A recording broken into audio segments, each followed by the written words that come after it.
Bismillahirrahmanirrahim. Alhamdulillahirabbil alamin wassalatu wassalamu ala asyrafil mursalin wa ala alihi wasahbihi ajmain. Subjek yang kedua pada hari ini ialah ulumul Quran.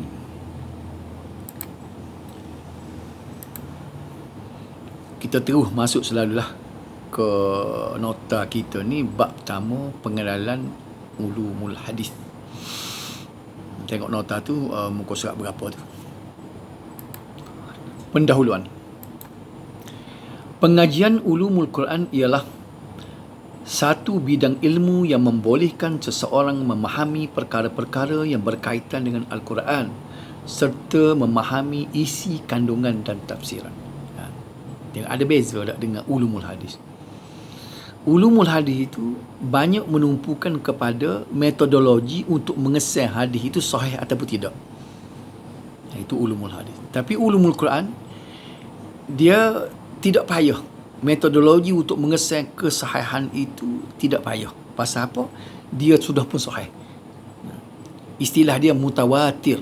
Istilah ni kita akan jumpa bila kita belajar atas sikit dalam ulumul hadis tu, jumpa istilah mutawatir, iaitu cukuplah sekadar hari ni kita faham mutawatir itu benda yang tinggi lagi daripada sahih, iaitu suatu keadaan yang tak payah kita semak sama ada sahih ataupun tidak, kerana ia telah diterima umum oleh semua pihak. Itu orang panggil mutawatir. Jadi Al-Quran ni oleh kerana dia bersifat mutawatir, tidak payah, tidak berhajat kepada satu metodologi untuk semak sama ada Quran itu sahih ataupun tidak. Situ duduk dia dah. Baik. Jadi pengajian ulumul Quran ni dia tumpu kepada benda lain, iaitu tumpu kepada perkara-perkara yang berkaitan dengan Al-Quran. Nak faham isi kandungannya dia, tafsirannya dan beberapa ilmu lagi yang berkaitan dengan Al-Quran. Di bawah pengajian ulumul Quran terdapat beberapa cabang ilmu yang lain. Dia ikut lain pula ni. Tidak metodologi untuk menyemak hadis. Kalau macam hadis tadi, Al-Quran ni dia terus kepada Al-Quran itu sendiri. Contohnya dia kata seperti asbabun nuzul, sebab-sebab turun. Itu yang dibincangkan. Salah satu ilmu dalam ulumul hadis yang dibincangkan asbabun nuzul, sebab-sebab Al-Quran itu turun. Katakanlah satu ayat ni turun kerana apa? Berlaku satu peristiwa, maka turunlah ayat ni. Berlaku peristiwa ni, turun ayat tu. Semua ni akan kita bincangkan di depan ni nanti. An-nasikh wal mansukh. Ini satu ilmu yang untuk mengetahui Al-Quran yang dinasakh dan Al-Quran yang menasakh. Apa makna nasakh? Nasikh makna yang mendilik. Al-mansukh yang didilik. Maknanya ada mari ayat Quran, dia turun satu ayat Quran, tiba-tiba mari ayat lain, ayat ni pula bercanggah dengan ayat yang sebelumnya, maka ayat yang kemudian ni mari untuk mendilikkan ayat yang sebelum ini. Jadi ayat yang baru mari ni dia panggil yang mendilik. Ayat yang dulunya yang datang terdahulu daripadanya itu, ia kena dilik tu, yang telah didilik dia panggil mansukh, yang mendilik ni dia panggil nasikh.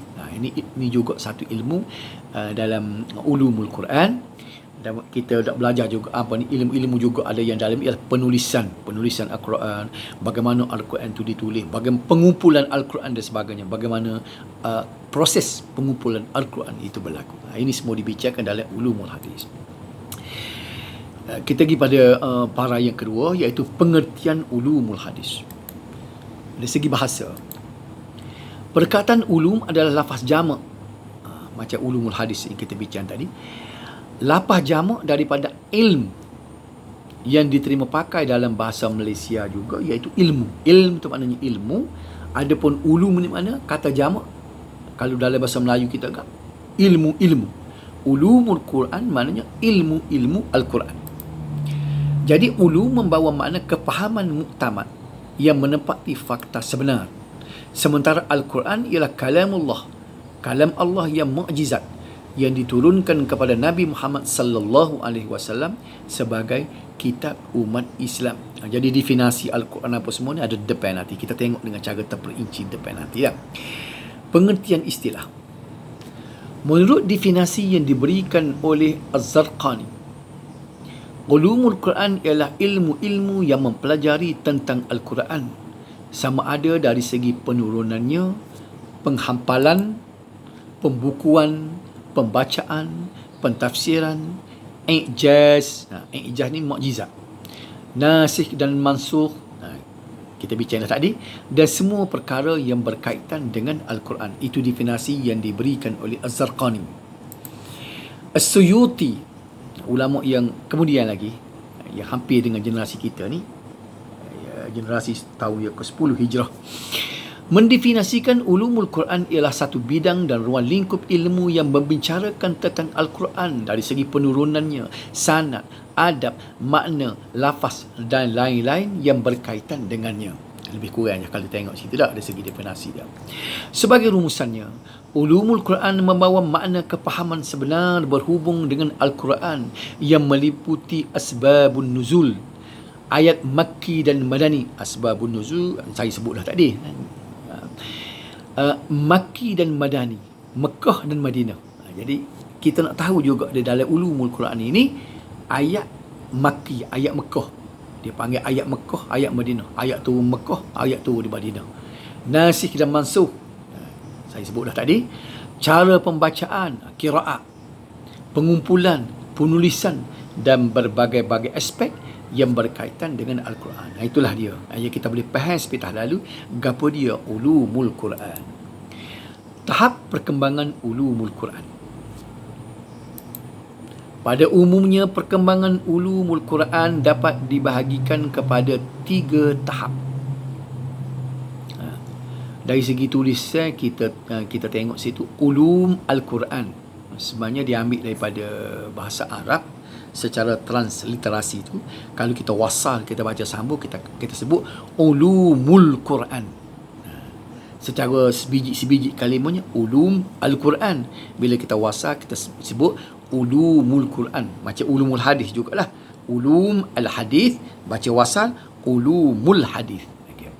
Baik, perkembangan ulumul Quran itu dapat dibahagikan kepada 3 tahap. Tahap pertama, iaitu tahap sebelum dituliskan dalam bentuk buku. Jadi ilmu-ilmu ni tak ada dalam bentuk buku lagi.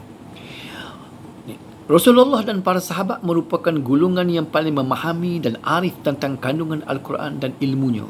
Walaupun begitu, ilmu-ilmu tersebut belum ditulis dan dikumpulkan dalam bentuk buku. Ilmu itu dah ada, tapi tidak dikumpulkan dalam bentuk buku. Hal tersebut adalah disebabkan pada waktu itu tidak perlu dan tidak terdesak untuk dibukukan. Buat apa nak dibukukan? Buat apa nak ditulis? Pasal apa? Pasal ilmu-ilmu tu ada di dada para sahabat. Misalnya ilmu nasikh wal mansukh, ilmu yang untuk mengetahui ayat mana yang datang mendilik ayat yang dahulu. Tak payah buat dalam buku kerana benda tu berlaku di hadapan dia. Ni ayat ni turun, sahabat tahu. Mari ayat baru pula, sahabat tahu. Jadi pada diterima umum benda lagu tu pada masa tu, jadi buat gapo nak buat buku. Itu keadaannya. Tapi ilmu tu ada dah. Mungkinlah istilah asbabun nuzul tu tak ada. Dia tak guna istilah tu, tapi benda tu sudah ada.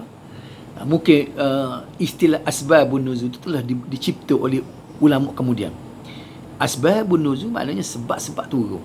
Jadi walaupun tidak disebut dari segi istilah asbabun nuzul, tapi sahabat tahu pasal apa ayat ni turun, sebab apa ayat ni turun untuk menjustifikasikan peristiwa mana. Semua tu dalam pengetahuan para sahabat. Rasulullah sallallahu alaihi wasallam dan para sahabat dilimpahkan rahmat daripada Allah Subhanahu wa taala yang mengumpulkan kepahaman Al-Quran di dada-dada mereka. Tafsir kau apa memang dia faham sungguh. Ini generasi sahabat duduk dalam dada masing-masing. Sekiranya timbul sebarang masalah dalam memahami sesuatu ayat Al-Quran, mereka akan menemui Rasulullah secara terus untuk mendapatkan penjelasan. Macam kita lah ni, bila kita baca ayat Al-Quran, bila kita tak faham tafsir guana ayat, kena tengok tafsir, nak tanya ulama-ulama tafsir ayat ni ke mana tujuannya, apakah intisari yang boleh daripada ayat ni. Semua tu kita perlu. Pasal apa? Pasal kita bukan generasi sahabat. Kita tidak tahu Al-Quran itu turun untuk apa. Sedangkan sahabat tu, bila dia ada timbul satu masalah, dia tak faham ayat-ayat Al-Quran, dia tak payah tengok buku, tak payah rujuk pada orang, sebab Rasulullah tu ada pada masa tu. Mereka ini boleh terus temu dengan Rasulullah, akan mendapatkan penjelasan daripada Rasulullah. Selain itu, ada dalam kalangan sahabat yang tidak tahu menulis serta kekurangan peralatan tulisan turut menjadi faktor dan halangan untuk menulis dan membukukan ilmu tersebut. kitab-kitab tafsir pada masa sahabat dulu. Tidak ditulis. Pasal apa? Selain daripada faktor tadilah, faktor mereka ini telah faham, ilmu itu telah ada di dada mereka yang tidak berhajatkan kepada penulisan. Lain pada itu pula, alat tulis pada masa itu tidak banyak. Teknologi pada zaman sahabat itu, tulisan-tulisan kalau kita tengok dalam sejarah hanya ditulis di batu-batu, tulis di pelepah-pelepah tamar, di belulan-belulan, di kayu. Itulah material yang ada pada masa itu. Jadi ini menghalang daripada nak buat percetakan penulisan sebagaimana buku yang kita tengok pada hari ini. Yang keduanya pula, selain pada Rasulullah yang kita tahu dia baginda sendiri itu ummi yang tidak tahu membaca dan menulis. Jadi rata-rata di kalangan orang Arab Quraisy pada masa itu, generasi Rasulullah pada masa itu, ramai orang tak tahu membaca, tak tahu menulis. Jadi ini juga faktor yang menyebabkan penulisan itu tidak berapa ada belah mana. Ditambah pula dengan larangan Nabi sallallahu alaihi wasallam daripada menulis apa-apa yang baginda sampaikan kepada para sahabat selain daripada Al-Quran, kerana dia bimbangi bercampur aduk dengan Al-Quran. Baik, yang Rasulullah suruh tulisnya ialah wahyu turun. Misalnya turun satu ayat, tulis ayat.